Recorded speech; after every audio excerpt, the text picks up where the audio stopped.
오늘은 요한복음 17장 마지막 절입니다. 요한복음 17장이 이제 그 모든 이야기들을 다 마무리하는 과정 가운데 있는데 요한복음 17장은 뭐였죠? 요한복음 17장은 주님께서 십자가에 달리시기 전에 제자들에게 하신 기도입니다. 그 기도의 가장 마지막 부분을 우리가 오늘 함께 보게 될 겁니다. 우리가 누군가의 말을 들을 때 우리는 그 사람의 모든 말을, 모든 이야기를 다 기억하나요? 내가 했던 말을 다 기억하고 계신가요? 제가 여러분들에게 했던 말들을 다 기억하시면 여러분들은 정말로 대단하신 분들입니다. 상대방과의 대화가 일상적인 수다나 그냥 일상적인 대화라고 한다면 우리는 그것을 집중해서 듣지 않아도 그냥 다 이해하고 듣고 그냥 가볍게 흘려 들어요. 그런데 내가 만약에 집중해서 들어야 되는 그러한 내용이 있다라고 한다면, 가령 예를 들어서 학교에서 내가 선생님의 말씀을 선생님께서 하시는 수업을 듣는다거나 내가 지난주 주일날 설교를 듣는다거나 할 때 우리는 그 내용을 다 기억합니까? 지난주 설교 다 기억하세요? 다 기억 못 하시죠? 많이 기억 못 하시죠? 긴 이야기를 들을 때 우리는 기억을 잘 못해요. 특히 집중해서 들어야 되는 이야기를 우리가 듣게 됐을 때 우리는 이야기를 다 기억을 못한다는 이야기입니다. 그런데 중요한 거는 기억하죠. 내가 듣고 싶은 이야기, 재미있는 이야기, 지난주에 예화가 나왔던데 어떤 예화가 나왔었는지 그런 거는 어렴풋이 기억은 납니다. 그리고 우리가 긴 이야기를 집중해서 듣게 될 때 마지막에 들었던 문장만큼은 기억에 남는 경우가 있어요. 다른 건 다 까먹었는데 처음에 이제 어떻게 시작했는지 다 까먹었는데 지난주 설교 마지막이 뭐였지? 라고 생각을 하면은 그때 이런 이야기가 나왔었지 라고 기억할 수는 있습니다. 마지막 문장은 그래서 우리는 일반적으로 내가 가장 하고 싶었던 말을 그 마지막에 결론으로 집어넣는다는 거죠. 서론부터 쭉 본론 쭉쭉쭉쭉쭉 나와서 결론이 제일 마지막에 나오잖아요. 결론이 제일 마지막에 나오는 이유가 있어요. 다른 사람들이 서론 본론 다 까먹어도 결론은 기억해라 라고. 우리나라 말뿐만이 아니라 모든 나라 이제 이야기들은 다 모든 사람들은 다 결론을 기억하기를 좋아합니다. 그래서 같은 말이라도 아다르고 어다르다라는 말이 있어요. 같은 말이라도 아다르고 어다르다는 말이 있는데 우리는 여러 가지 복잡한 대화 속에서 잘 대화를 하다가 마지막에 핀트가 나고 나서 짜증이 나거나 속상한 경우도 많이 있다라는 것이죠. 그래서 우리는 마지막 복잡한 여러 가지 대화 속에서 무엇을 잘 이야기를 해야 된다? 마지막 말을 잘 이야기를 해야 된다. 뚱뚱하지만 예쁘다. 들었을 때 어때요? 당신 뚱뚱하지만 예쁩니다. 들었을 때 어떻습니까? 기분이 썩 나쁘지는 않아요. 그런데 예쁘지만 뚱뚱해요 라고 이야기를 들으면 어때요? 기분이 조금 안 좋아요. 이게 예쁘다는 거야, 뚱뚱하다는 거야. 이러한 말에 대해서 우리는 같은 이야기를, 한 사람을 보고서 같은 이야기를 하고 싶은 거였지만 그렇지만 여러 가지 복잡한 대화 속에서 우리는 다른 인상을 마지막 단어로 말미암아, 마지막 문장으로 말미암아 그 인상을 심어주게 된다라는 것이죠. 그래서 용두사미가 되어서는 안 된다라는 이야기예요. 마지막이 그만큼 중요하다라는 이야기죠. 마지막에 등장하는 말이 그 사람의 본심이고 핵심이고 중요한 포인트다. 내가 하고 싶었던 말을 나는 돌려가면서 제일 마지막에 이야기를 할 때도 있다라는 이야기입니다. 기도에 있어서는 어떨까요? 기도에 있어서도 이것은 비슷한 양상을 띠기도 합니다. 우리는 처음에 기도하면서 막 이렇게 저렇게 막 기도를 해요. 기도를 하면서도 이렇게 저렇게 기도를 하다가 가장 마지막 문장에 있어서 그 기도의 중심을 우리는 세울 때가 많다라는 거죠. 그 사람의 진짜 소원이 될 때가 많다라는 겁니다. 우리가 하나님께 기도하는 가운데 이런저런 소원들 막 생각하면서 기도하잖아요. 그러다가 내가 마지막에 하나님 앞에서 기도하는 가운데 내 마음속에 품고 있던 하나님, 그런데 저의 기도 가운데 이런 것도 있는데요 라고 하는 그 부분이 어떻게 보면 우리가 가장 하고 싶은 이야기라는 것이죠. 우리가 하나님 앞에 기도하는 가운데 이런저런 기도를 하다가 마음에 품은 소원과 기도의 제목들은 가장 마지막에 등장하는 경우가 많다라는 이야기입니다. 내 본심, 내가 진짜 바라고 원하는 것, 본심, 그것은 가장 감춰두고 있다가 나오게 툭 하고 튀어나오게 된다라는 것이죠. 요한복음 17장은 주님께서 십자가를 앞에 두고서 제자들을 위해 하신 기도입니다. 길고 깊은 기도죠. 길고 깊은 기도를 주님께서는 드리세요. 주님께서는 이 기도 안에서 자신의 영광을 말하시고 제자들을 위해서도 기도하시고 앞으로 믿게 될 사람들을 위해서도 기도하십니다. 그래서 교회까지 다 포함하는 그러한 장대한 기도를 하시고, 그리고 오늘 우리가 읽은 마지막 24절부터 26절까지의 그 부분이 마지막 부분이라는 것이죠. 제가 앞서서 이야기했던 것처럼 마지막이 중요해요, 중요하지 않아요? 중요합니다. 그 마지막이 뭐예요? 그 사람이 가지고 있는 가장 깊은 속의 마음을 이야기하는 그 부분. 그렇다면 주님께서 우리가 이 기도를 바라보는 가운데 주님께서는 무엇을 가장 마지막에 두고서 기도하시고 계시고 주님께서 어떠한 것을 말씀을 하고 계시는지는 우리가 오늘 읽은 본문 안에서 가장 중요한 핵심이 드러나게 된다는 것이죠. 그렇다면 우리는 주님의 기도를 바라보는 가운데 이 질문을 던져야만 합니다. 주님은 끝에서 제일 마지막에 가장 중요한 그 포인트에 무엇이라고 기도하셨는가? 주님께서는 무엇을 가장 원하셨는가? 곧 주님의 마지막 소원이라고 할 만한 것, 그것은 무엇이었을까라는 이야기죠. 주님께서는 오늘 본문 24절에서 다음과 같이 기도하십니다. 아버지여, 내게 주신 자들도 나 있는 곳에서 나와 함께 있어 아버지께서 창세전에 나를 사랑하심으로 말미암아 내게 주신 나의 영광을 보게 하시기를 원하옵나이다. 어려워요, 문장이. 그쵸? 문장이 어려운데 여기에서 우리가 한 가지 포인트만을 콕 한번 찝어볼게요. 한 가지 포인트만을 딱 집어서 본다면 주님께서 드리신 기도는 지속적으로 아버지와 관계 안에 있는 그러한 기도라는 거, 그리고 곧 사랑의 관계를 말씀하시고 계시다라는 거죠. 아버지가 내게 주신 자들을 말미암아 나를 사랑하심으로 말미암아 나 창세전부터 사랑하심으로 말미암아 내게 주신 영광을 보게 하시기를 원하옵나이다 라고 기도를 하시는데, 우리가 이 문장 안에서 핵심적으로 가장 포인트 있게 볼 수 있는 단어는 바로 원하옵니다 라는 그 부분이라는 겁니다. 원하옵나이다라고 하는 그 표현이죠. 주님께서 기도를 하시면서 하나님을 향하여서 원하옵나이다라고 하면서 기도를 하신다라는 거예요. 주님께서 원하는 게 있었다 없었다? 원하는 게 있었다. 그래서 하나님께 원하옵나이다라고 기도를 하셨다라는 거 우리가 볼 수가 있겠죠. 주님께서는 하나님 아버지를 향하여서 기도하시는 가운데 무언가를 분명히 원하고 계셨다라는 거예요. 하나님 아버지를 향하여 무언가 원하고 계심을 말씀하고 있었다라는 것이죠. 그리고 주님께서 드리는 이 기도 가운데 원하옵나이다라고 하는 이 말씀은 단순히 주님께서 원하시는 소망이나 바람이 아니라 예수님의 분명한 의지를 담은 말이라는 거예요.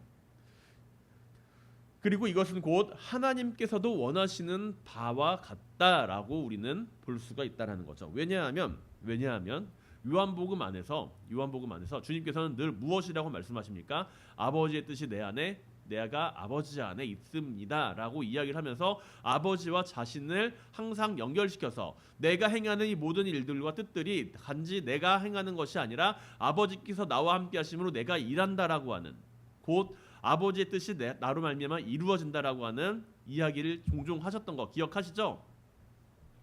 그렇다면 우리가 주님께서 원하시는 그 원하심이 단순히 주님께서 원하시는 인간적인 원하심이 아니라 무엇이라는 것을 알 수가 있을까요? 하나님께서 원하시는 바가 바로 이것이구나라는 것을 우리는 알 수가 있습니다. 하나님의 의지와 함께하고 계심을 이야기하신다라는 것이죠. 그렇다면 주님께서 원하시고 하나님께서 원하시는 것은 과연 무엇일까요? 그것은 주님께서 원하시는 것은 제자들의 성공도 아니고 종교적으로 이 친구들이 좀 높은 성취 단계에 올라가는 것도 아니고 세상에서 큰 영향력을 끼치며 살아가라라고 하는 것도 아니었다라는 거예요. 예수님이 원하신 건 단 하나예요. 주님께서 원하신 건 단 하나. 내게 주신 자도 나 있는 곳에서 나와 함께 있게 하소서라는 그 부분. 그것을 하나님 앞에서 기도하면서 원하옵나이다라고 기도하신다라는 것이죠. 여기서 중요한 것은 예수님께서 제자들을 어디로 데려가고 싶었는가라는 점이에요. 목적지. 예수님의 제자들은 어떠한 업적을 가지고 높은 자위로, 예수님 제자들이 어떠한 크고 놀라운 업적을 가지고서 높은 지위로 데려가기를 원하시지를 않았다라는 이야기입니다. 높은 자리로 데려가서 너희는 여기서 한 자리씩 다 해라고 이야기하시지 않았다라는 거예요. 예수님께서 제자들에게 주고 싶었던 그 목적지, 그 목적지는 함께 있음의 자리예요. 함께 있음의 자리. 곧 누구랑 함께 있는 자리입니까? 주님과 함께 있는 자리를 주님께서는 제자들에게 이야기를 하고 계셨다라는 것이죠. 제자들은 지금 주님께서 예루살렘에 입성하시면서 무엇인가를 이루실 것이라고 생각을 했어요. 이제 예루살렘으로 예수님이 쭉 들어가세요. 사람들이 이제 막 종려나무 가지고 흔들고 환영합니다. 예수님이 입성하시고 나서 제자들은 이제 주님께서 뭔가 좀 이루시겠구나라고 생각을 해요. 뭔가 좀 이루실 것이라고 생각을 합니다. 로마의 지배에서 우리를 벗어나게 해주실까? 아니면 혹은 하나님의 나라를 이 땅 가운데 주님께서 놀랍게 세우실까? 그렇게 생각을 하고 있었다라는 거죠. 그리고 그 역 가운데 나는 뭔가 중요한 역할을 할 수 있을 거야 라고 생각을 합니다. 그렇잖아요. 우리가 일반적으로 생각하는 거, 우리가 하나님의 나라를 위해서 내가 무엇을 이루고 무엇을 해나갈까라고 하는 똑같은 질문을, 그러한 질문을 제자들도 주님과 함께 하고 있었다라는 이야기입니다.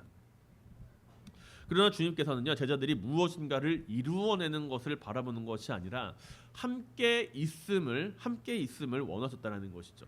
주님께서 제시하는 목적지는 그렇기에 함께 있음의 자리입니다. 그리고 그 목적지에서 제자들이 보게 될 것은 무엇인가요? 바로 예수 그리스도의 영광입니다. 이 영광은 세상이 말하는 화려함이나 권력이 아니며 오히려 세상이 알 수 없고 볼 수 없는 그러한 영광이라는 것이죠. 세상이 알 수 없는 이 영광은 창세전에 아버지께서 나를 사랑하셨던 그 사랑으로부터 비롯됩니다. 다시 말해서 사랑이라서 흘러나오는 영광이라는 것이죠. 사랑에서 흘러나온 영광. 결국 주님께서는 제자들을 향하여 무엇인가를 이루어내고 성취하고 놀라운 일을 해내라고 요구하시는 것이 아니라 사랑 안에서 함께 할 것을 지속적으로 요구하고 계시는 거예요. 우리는 종종 신앙을 통해서 무엇인가를 이루어가는 과정으로 그걸 착각합니다. 신앙, 믿음, 이것을 내가 무엇인가 엄청난 것을 이루어내는 일로서 착각할 때가 많이 있어요. 내가 믿음을 가지고 있고 신앙을 가지고 있으면 이런 일을 해야 되고 저런 일을 해야 되고 놀라운 업적을 만들어내야 된다라고 우리는 그 신앙을 생각하고 포장합니다. 그러나 주님께서 요구하시는 것은 신앙을 어디에 이르게 하는가의 문제라는 거예요.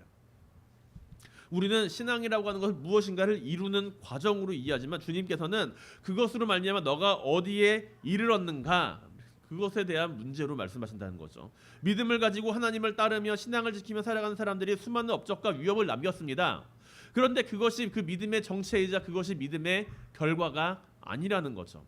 나는 그런 업적을 이루지 못했으니, 나는 이렇게 놀라운 일을 행하지 못했으니 나는 믿음이 약한 사람인가? 그렇게 생각하지 말라는 이야기입니다.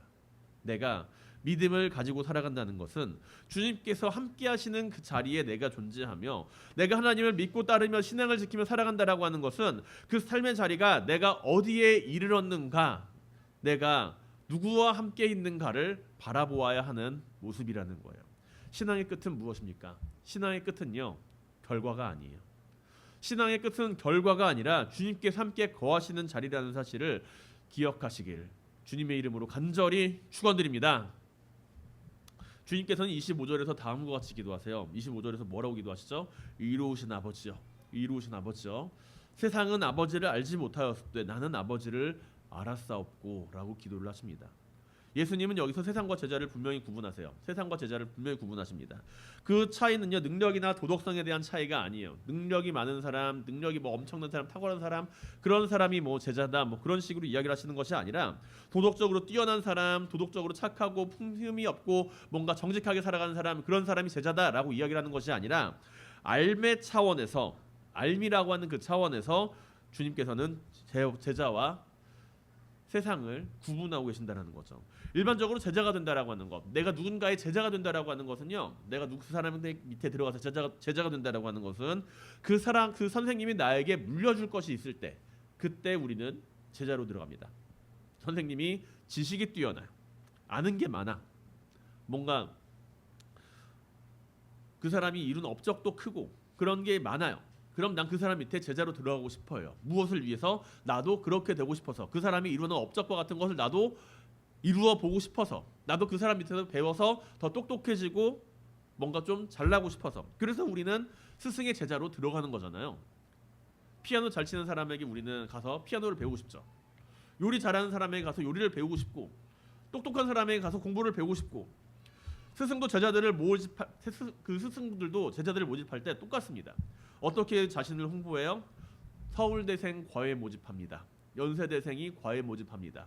내가 카이스트에서 교수로 몇 년간 역임한 사람입니다. 뭐 그런 식으로 이야기를 하면서 스승으로서 제자를 모으고자 합니다.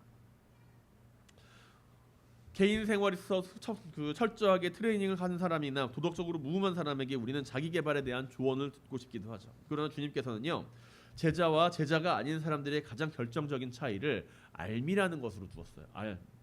아는 것. 세상은 하나님을 알지 못하지만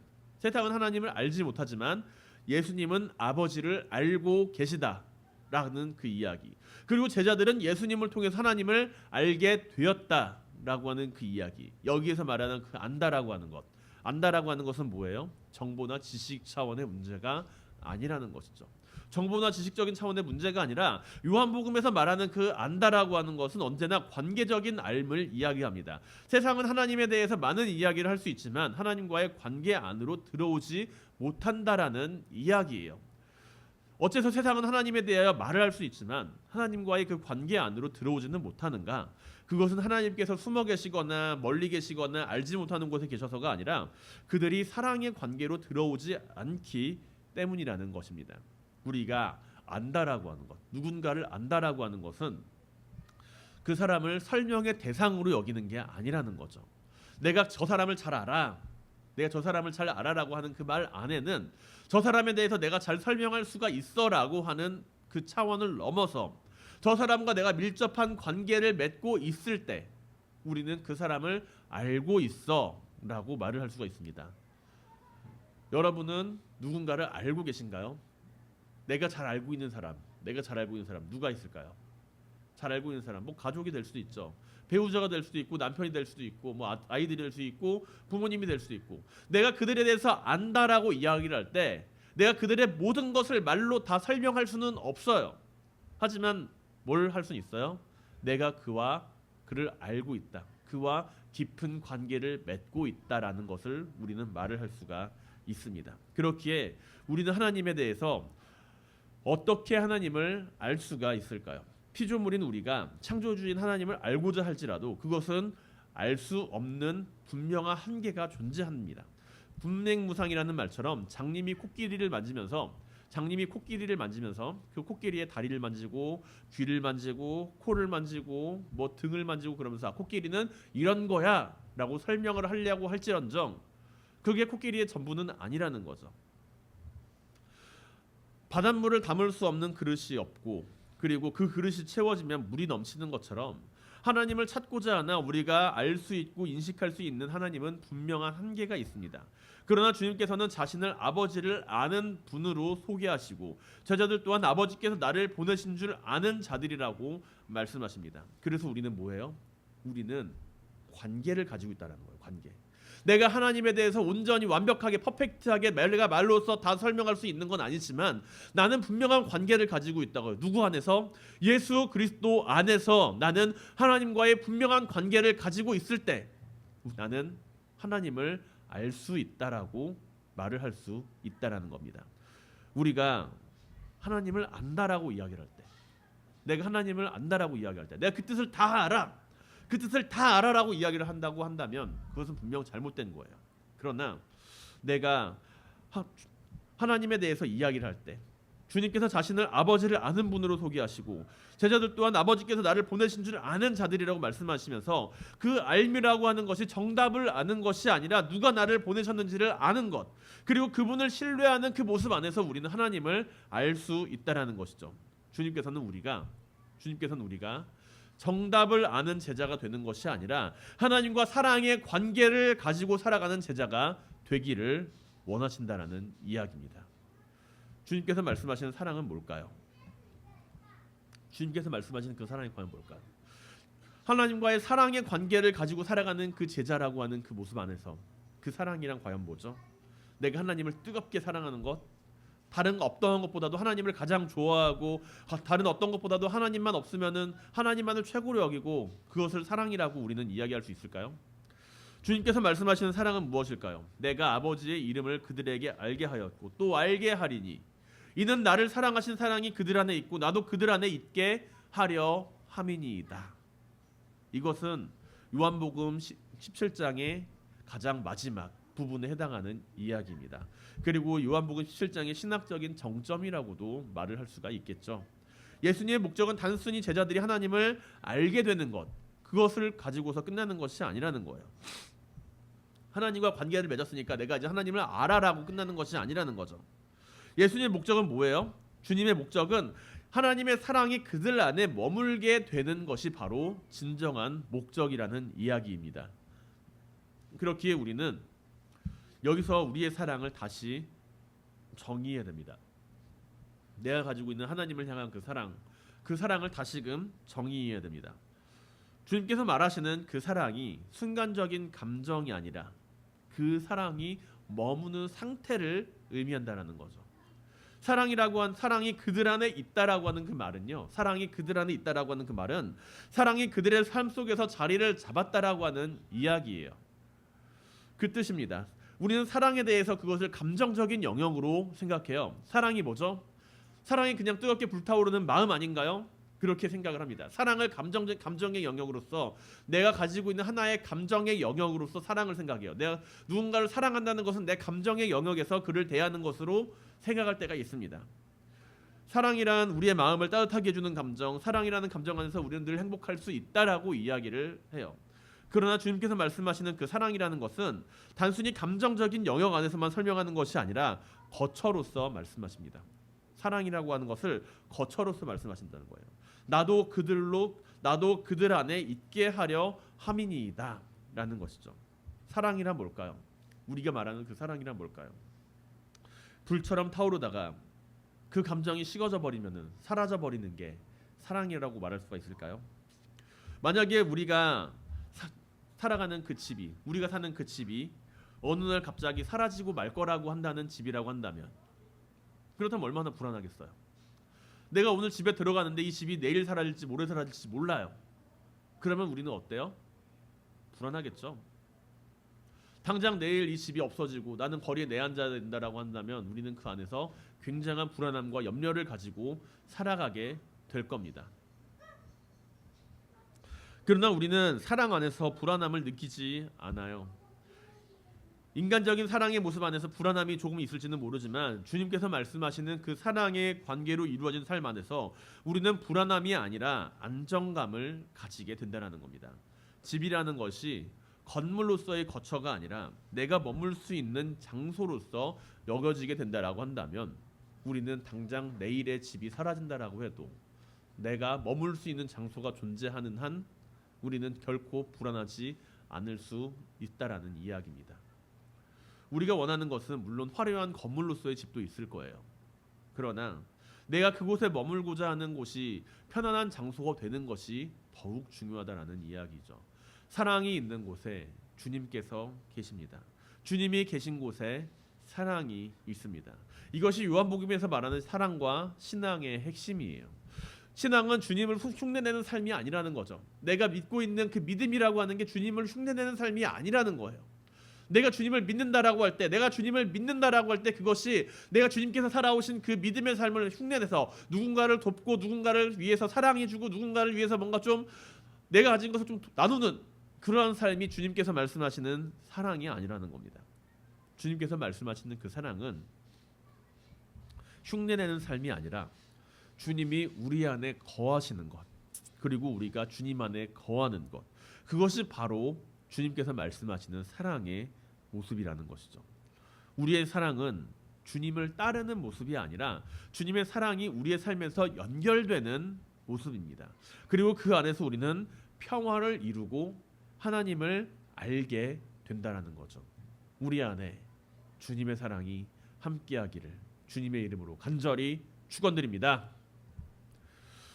요한복음 17장 앞부분에서 주님께서는요, 교회의 하나됨을 통해서 세상이 믿게 해달라고 기도하셨습니다. 그러나 그 기도의 마지막은 전략이나 사명이 아니라 사랑과 임재라는 것이죠. 예수님이 원하신 공동체의 모습은 과연 무엇일까요? 주님께서 원하시는 그 공동체의 모습은 무엇일까요? 많은 일을 해낸 교회, 정답을 다 알고 있는 교회, 그러한 모습이 아니라 주님과 함께 거하며 주님의 사랑이 그 안에 머무는 공동체가 주님께서 원하시는 진정한 공동체라는 것이죠. 주님이 오늘 주님께서 우리에게 주시는 그 말씀 가운데 우리는 우리 자신에게 이렇게 질문할 수 있을 겁니다. 나는 어디에 있는가? 나는 나의 믿음을 가지고서 그것을 결과로서 평가하고 있는가? 아니면 내가 가지고 있는 그 믿음이 관계를 이루어내는 믿음인가? 라고요.